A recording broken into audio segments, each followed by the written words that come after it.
Hello and welcome everyone. कैसे हैं आप लोग? आज हम लोग डिस्कस करेंगे, एक छोटे से टॉपिक को डिस्कस करेंगे जो कि लॉजिकल रीजनिंग का है। ओके, लॉजिकल रीजनिंग का एक टॉपिक है connotation and denotation of the term.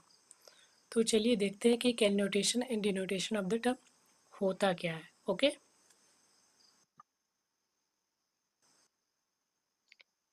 ये एक एग्जांपल्स दिए हुए हैं, इस एग्जांपल्स को देखते हैं पहले, उसके बाद समझ में आसानी से आएगा कि एक्चुअली है क्या। ये एग्जांपल्स दिए हुआ है, यहाँ लिखा हुआ best my best friend is lamb.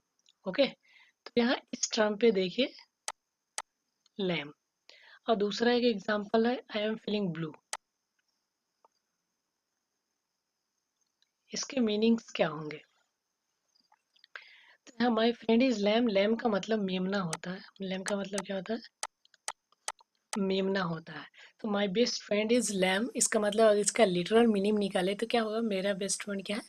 एक लैम है। ओके, और दूसरा जो है आई एम फीलिंग ब्लू, तो यहाँ ब्लू का मतलब नीला है, तो मैं नीला फील कर रहा हूँ। तो कोई भी इंसान क्या नीला फील कर सकता है? क्या मतलब हो रहा है इसका?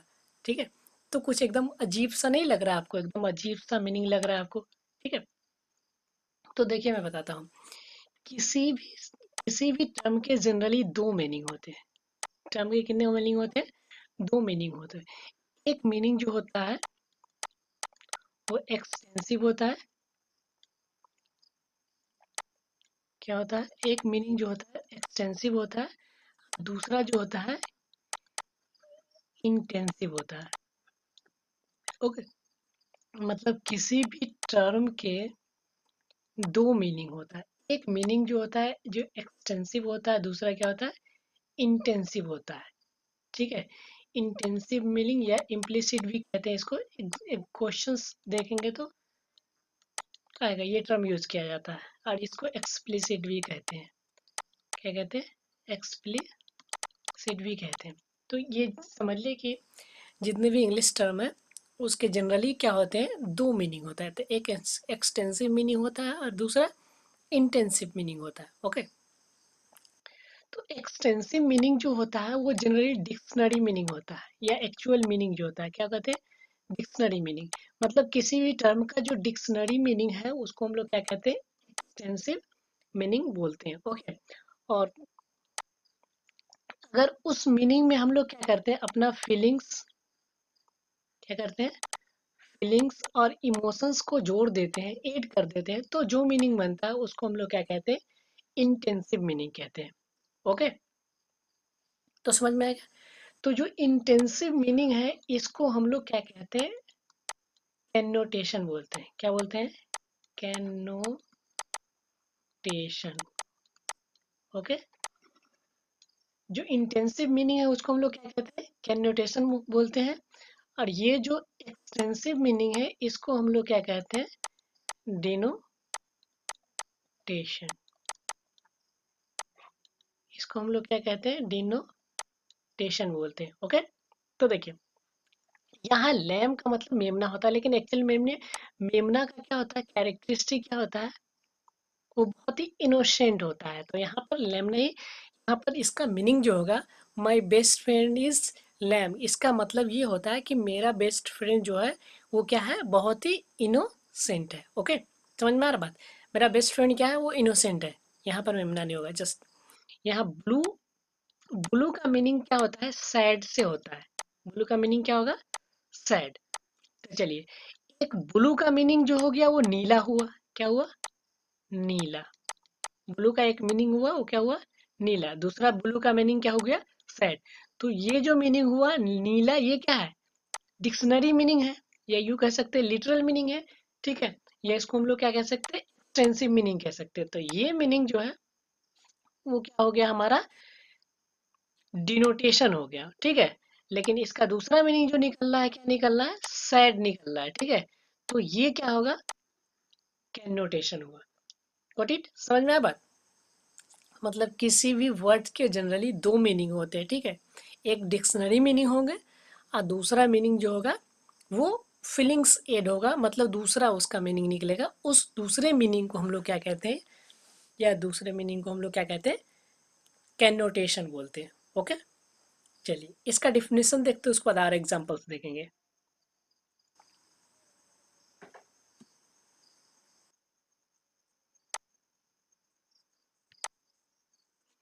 देखो, डिनोटेशन क्या होता है? Denotation denotation is the actual meaning of word without any reference to any association और इमोशंस ऑफ द वर्ड। मतलब डिनोटेशन जो होता है वो किसी भी वर्ड का क्या होता है, एक्चुअल मीनिंग होता है। क्या होता है? एक्चुअल मीनिंग होता है। दूसरा बात मैंने क्या बताया, डिक्शनरी मीनिंग होता है। क्या होता है? डिक्शनरी मीनिंग होता है। मतलब इस मीनिंग के साथ कोई भी एसोसिएशन नहीं होता है कि किसी भी इमोशंस का क्या होता है, एसोसिएशन नहीं होता है। ओके, और दूसरा जो मीनिंग होता है, दूसरा दूसरा टर्म क्या आता है, कैनोटेशन। तो कैनोटेशन को हम लोग क्या कहते हैं, कैनोटेशन, यहाँ देखिए, कैनोटेशन आर द फीलिंग और emotion associated with a word.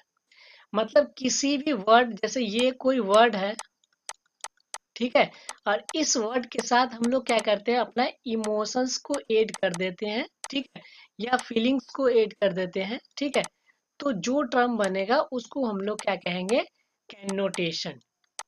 क्या कहेंगे? नोटेशन कहेंगे। समझ में आएगा?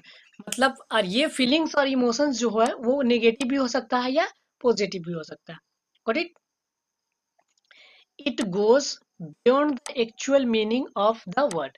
मतलब नोटेशन मीनिंग जो होता है वो एक्चुअल मीनिंग से बिल्कुल डिफरेंट होता है या अलग होता है। अभी जस्ट एक एग्जांपल्स मैंने लिया था, ब्लू वाला, ठीक है, I am feeling blue today. मतलब आज मैं क्या कर रहा हूँ, ब्लू फील कर रहा हूँ, नीला फील कर रहा हूँ। तो ये एक्चुअल मीनिंग, ये मीनिंग तो नहीं निकल रहा है ना, एक्चुअल मीनिंग तो यही होगा। लेकिन दूसरा मीनिंग क्या निकल रहा है कि मैं आज क्या हूँ, दुखी हूँ या थोड़ा सैड हूँ, ठीक है, तो वो क्या कहलाएगा, नोटेशन कहलाएगा। Got it?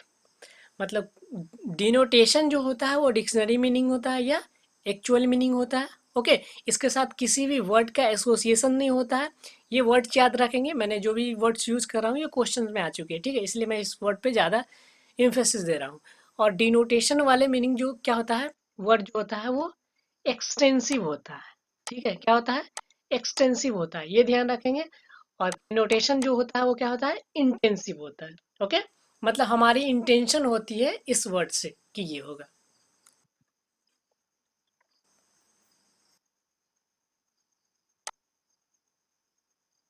नेक्स्ट, या कैनोटेशन का देखिए, कैनोटेशन का डिफिनेशन है, connotation is a secondary word, okay, use to express an idea, qualities, feeling, ठीक है, एसोसिएशन टू लिटरल मीनिंग। मतलब हम लोग क्या करते हैं, लिटरल मीनिंग के साथ साथ, मतलब कोई वर्ड है, ठीक है, वर्ड, इस वर्ड के साथ हम लोग क्या करते हैं, अपना इमोशंस जोड़ते हैं या फीलिंग्स को ऐड कर देते हैं। तो वो फीलिंग, ये मीन वर्ड्स का जो मीनिंग होता है वो क्या होता है, चेंज हो जाता है। वर्ड्स का मीनिंग क्या हो जाता है, चेंज हो जाता है। तो इसको हम लोग क्या कहते हैं, कैनोटेशन कहते हैं। क्वेश्चन पूछ सकता है, इमोशनल इंटरेक्शन होता है, कनेक्शन होता है। It generally has an emotional connection which can be positive और नेगेटिव। ये क्या होता है, एक इमोशनल कनेक्शन होता है जो क्या हो सकता है, नेगेटिव भी हो सकता है और पॉजिटिव हो सकता है। एक एग्जांपल्स ले लेते हैं, जैसे वही एग्जांपल है same, I am feeling blue. मैं कैसा फील कर रहा हूँ, ब्लू फील कर रहा हूँ टुडे।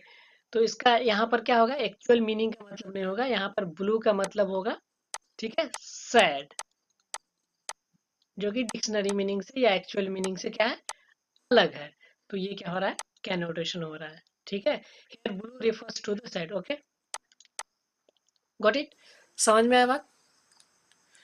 तो एक यहाँ पे हमको ये ध्यान रखना है कि कैन डिनोटेशन जो होता है वो क्या होता है, डिक्शनरी मीनिंग होता है, डी से डिक्शनरी, डी से डिनोटेशन, तो ये आपको आसानी से याद रहेगा। और जो डिक्शनरी मीनिंग होता है वो क्या होगा, एक्सप्लिसिट होगा, ठीक है, या एक्सटेंसिव होगा। क्या होगा, एक्सटेंसिव होगा, ठीक है, क्या होगा ये मीनिंग, एक्सटेंसिव होगा। और दूसरा मैंने क्या बताया, कैनोटेशन। तो कैनोटेशन जो होगा वो डिक्शनरी मीनिंग नहीं होगा। इस मीनिंग में हमको क्या होगा, हमारे साथ फीलिंग्स या इमोशंस जुड़े होंगे। ओके, तो किसी भी वर्ड के साथ अगर मैं फीलिंग या इमोशंस जोड़ करके अगर बता रहा हूँ, इसका मतलब क्या हो रहा है, हमारा इंटेंशन है कि हम कुछ डिफरेंट बताना चाह रहे हैं। ठीक है, तो ये हमारा क्या होगा, इंटेंसिव मीनिंग हो जाएगा। क्या होगा, इंटेंसिव मीनिंग हो जाएगा। ठीक है, या इम्प्लिसिट, ये जो क्या होंगे, वो इम्प्लिसिट होंगे। ओके, तो that's all for today, thank you.